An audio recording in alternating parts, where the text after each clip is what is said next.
Magali Picard, présidente de la Fédération des travailleurs, travailleuses du Québec, est notre invitée. Bonsoir, Mme Picard. Pourquoi annoncer des jours de grève avant même de voir la nouvelle offre dimanche du gouvernement? Il y a plusieurs raisons. Vous savez, depuis le début de la négociation, ça fait plus d'un an, ça fait 4 fois que la présidente du Conseil du Trésor nous dit qu'elle a des grandes annonces, qu'elle veut régler. On a vécu ce scénario-là à plusieurs reprises depuis le début. Oui.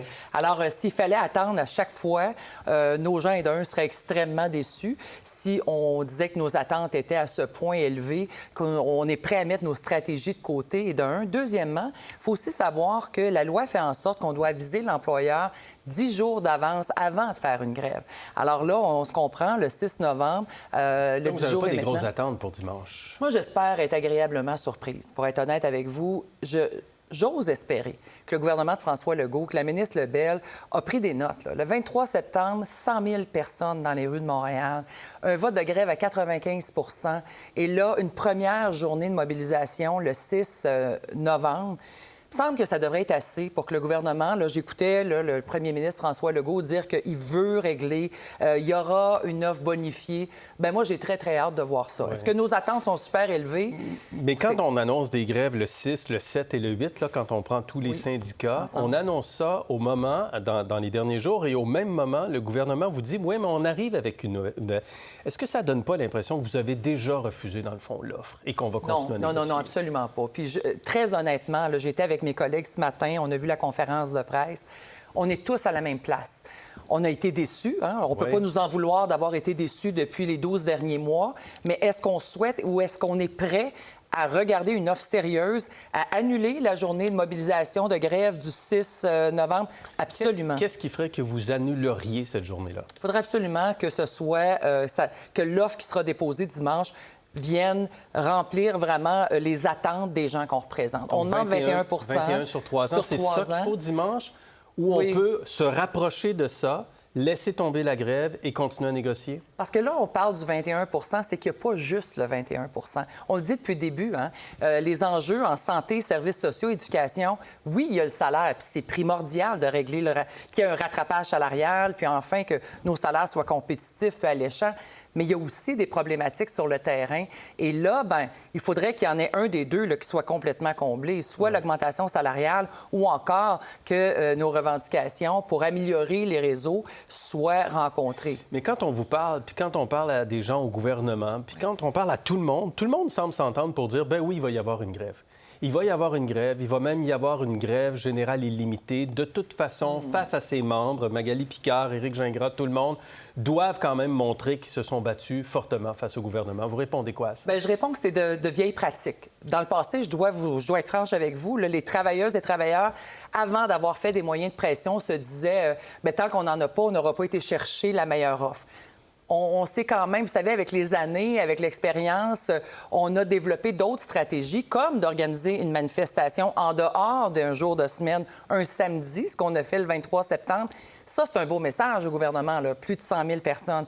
Ensuite, on y va avec des coups de semonce. On aurait pu très bien, comme d'autres syndicats, décider que c'est la grève générale illimitée dès qu'on a qu'on a reçu notre vote de grève. Ouais. C'est pas ce qu'on a décidé de faire. On veut être responsable. Monsieur Filion, il n'y a personne qui aime aller en grève. Il n'y a personne, je ne connais pas de travailleuses ou travailleurs qui se disent hey, « Moi, là, j'ai assez hâte d'aller faire du piquetage. » Mais il y a quand même un momentum en ce moment en faveur de la grève. Tout le monde semble vouloir dire « Bien voilà, on est à 95 % d'accord avec ça, on s'en va en grève, puis on va le faire. » Savez-vous sur quoi il y a un momentum, sur quoi on est complètement d'accord? Tout le monde, incluant la population. C'est pas sur l'idée de faire la grève. Tout le monde est d'accord que les emplois du gouvernement du Québec, les travailleurs qui donnent des services publics sont maltraités au Québec. Tout le monde est d'avis avec ça. J'ai pas rencontré encore une personne qui me dit « Écoute, c'est des bébés gâtés, ils ont d'excellentes conditions d'emploi. » Vous savez, là, il y a 15-20 ans, on parlait du régime de pension, puis ça n'existe plus. On le voit, le gouvernement du Québec n'est pas capable d'attirer la relève.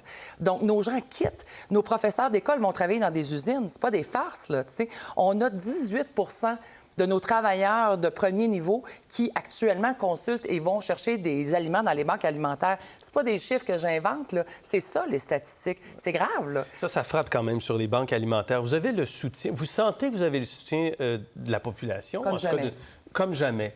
Est-ce que ce soutien pourrait s'effriter toutefois? Si on entre dans un climat de tension puis de grève prolongée, la pression peut revenir sur vous aussi, pas seulement sur le gouvernement. Écoutez, moi, ce que j'ai envie de dire aux Québécoises et aux Québécois là, qui sont déjà avec nous, c'est que cette grève-là qui risque d'être faite par les travailleurs de l'État, c'est pas juste pour leurs conditions d'emploi. C'est pour des services publics de qualité pour tout le monde.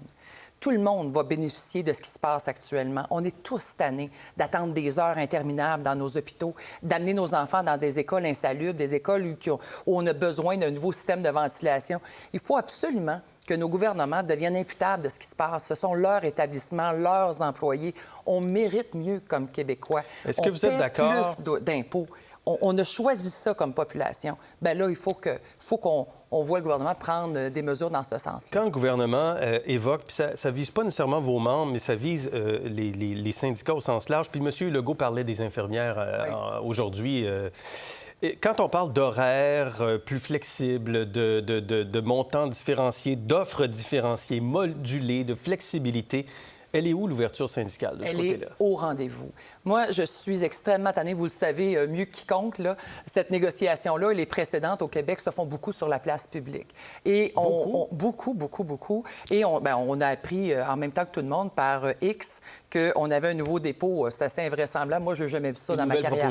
Nouvelle proposition qui était pour être déposée dimanche. Ouais. Sachez que le Front commun, les dirigeants comme moi du Front commun, on a appris ça en même temps que tout le reste de la population. C'est assez désolant. Mais ceci étant dit, on est capable de vivre avec ça, on choisit nos batailles. Mais en même temps, pour revenir à votre question, c'est pas... Écoutez, j'ai même perdu le bout de votre question. Non, mais je parlais des offres différenciées et de la flexibilité. La flexibilité. Partout, on parle depuis le début de l'inflexibilité, comment on peut être obstiné, les syndicats. Moi, je veux que vous sachiez là, que ce que j'entends sur la place publique de la part des politiciens, ça ne fait même pas partie souvent de leurs demandes aux tables de négociation. Donc, s'il y avait autant de problématiques au niveau de la flexibilité qui est exercée dans nos conventions collectives, ça ferait partie de leurs priorités. Et ce n'est pas là. C'est un faux débat. Madame Carr, merci. Merci d'avoir été avec nous. On va suivre effectivement la proposition en fin de semaine. Merci. Vous aussi. Merci. Pour voir nos émissions en entier, rendez-vous sur la chaîne ICI RDI.